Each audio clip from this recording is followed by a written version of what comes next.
Değerli izleyicilerimiz, dövize karşı Türk lirasının bir nebze olsun daha da güçlenmesi hepimizin morallerini yerine getirdi. 20'lere kadar çıkan eurolar, geçen euro ve dolar da aynı şekilde yapılan bir müdahale ile, açıklamayla geriye doğru geldi. Ancak umudumuz tabii ki daha da gerilere gelmesi yönünde. Çünkü Türkiye'de yaşayan vatandaşlarımız için durumun hiç de iyi olduğunu söyleyemeyiz. Yani biz Avrupa'da bulunan insanların belki euro kazandığımız için pek çok kişiye daha iyi gelebilir ama 83 milyon insanın sıkıntıda olduğunu unutmamamız gerektiğine inanıyorum. Yine değerli izleyicilerimiz, beni çok çok üzen bir görüntüyü sizlerle paylaşacağım. Şu anda arkamda görmüş olduğunuz, ekranda görmüş olduğunuz fotoğraf Kapıkule'den Bulgaristan sınırı, Türkiye sınırı Edirne girişi. İzin zamanı değil. Gurbetçi zamanı değil ama bu yoğunluk var. Arkadaşlar, Bulgar parası lavenin Türk lirası karşısında yaklaşık 10 liraya kadar yükselmesi nedeniyle Bulgaristanlılar akın akın Edirne'ye geliyor. Markette, reyonda ne var ne yok silip süpürüp arabalarına koyup götürüyorlar. Hatta otobüslerle Türkiye turu düzenliyorlar, market turu.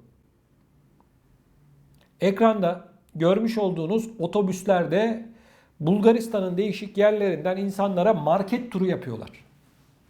Araçlarıyla gelenlerin haricinde. Bu insanlar için tabii paraları Türk lirası karşısında daha değerli olduğu için markette 15-20 adet sülüp süpürüp alıyorlar ve ülkelerine geri dönüyorlar. Bu durum Edirne esnafı için güzel bir şey. Ama işin içerisine baktığımız zaman arkadaşlar, bizim vatandaşımız için çok çok üzücü bir durum. Hatta sosyal medyada gördüm. Olay o kadar enteresan bir boyuta gelmiş ki dolar işte euro düştü biliyorsunuz biraz. Düşünce Bulgarları püskürttük diye açıklamalar var. İşte şeyler var ya, bu da işin artık hangi boyuta geldiğini bize gösteriyor. Şimdi arkadaşlar, dolar euro yükseldiği zaman Avrupa'da yaşayan vatandaşlarımızdan bir kısmı Türkiye'de ev, yazlık, arsa, dükkan vesaire yatırımlar yapmak istiyorlar. Şimdi bakın, Türkiye'de dolandırıcı kaynıyor. Gurbetçi vatandaşımızın özellikle tatil yörelerinden Milas ve Bodrum başta olmak üzere, altını bir daha çiziyorum, Milas ve Bodrum başta olmak üzere pek çok inşaat şirketi gurbetçi vatandaşımızı dolandırmak için ava çıkmış vaziyette. İşini dürüst yapanlara asla bir şey söylemiyorum. Onlar üzerine alınmasın. Bu anlattıklarım dolandırıcılar için. Bunların bir kısmı televizyonlarda, Avrupa'ya yayın yapan televizyon kanallarına reklamlar veriyorlar. 49 bin euro, 80 bin euro, bilmem ne euro, bilmem ne euro taksitle yazlık bilmem ne diye ilanlar var. Reklamlar var. Bakın, bunların büyük bir kısmı dolandırıcı. Sakın ola ki ucuz diye euro yükseldi, bilmem ne oldu, şu oldu, bu oldu diye paranızı kaptırmayın.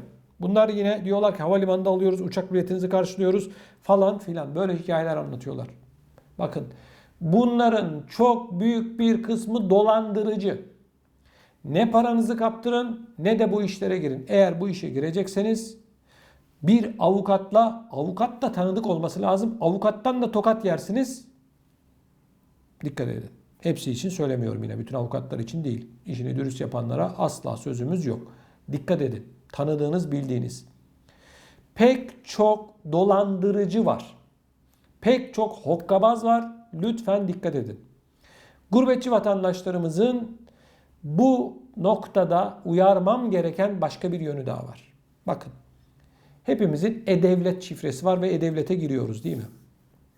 Bazı dolandırıcılar yurt dışında yaşayan vatandaşlarımızın kimlik bilgilerini bir şekilde ele geçirip adlarına şirketler açıyorlar. Maliyeye borçlandırıyorlar, faturalar kesiyorlar, bankalardan çek karneleri alıyorlar vesaire. Şimdi bu videoyu izledikten sonra sizden ricam şu. E-Devlet'e girin. E-Devlet'in arama bölümüne maliye borcu diye yazın. Herhangi bir borcunuz ya da şirket bilgileri diye yazın. Varsa adınıza kurulmuş olan bir şirket ya da maliye bir borcunuz varsa bunları görebilirsiniz. Lütfen dikkat edin. Bakın çok sayıda dolandırıcı var. Dolandırıcı kaynıyor. Özellikle ekonomi bozuk olduğunda bunlar gözü kulağı gurbetçiye dikiyorlar. Gurbetçi kardeşimizin, vatandaşımızın parasına, evine, barkına bir şekilde sahip olmak istiyorlar. Bakın bir konuda daha uyaracağım. Bunu uyarmadan geçemeyeceğim. Geçen gün paylaştım. Beni takip edenler bilir. İnternette, sosyal medya üzerinde arkadaşlık adı altında bazı kadınlar gurbetçi erkekleri, hormonlarına hakim olamayan erkekleri, gurbetçileri kandırıyorlar. Paralarını alıyorlar. Benden size söylemesi, dikkat edin, bununla ilgili haberi Türkçe Haber'de yayınladım ben. Olmaz demeyin, dikkat edin. Dolandırıcı kaynıyor. Dolandırıcı kaynıyor. Telefonla arayıp dolandırandan tutun. Bir şekilde sosyal medyada kendisine sözde aşık eden hokkabaz kadınlardan tutun. Erkekler de aynı şekilde. Kadın erkek diye ayırmak doğru değil. Dolandırıcı kaynıyor.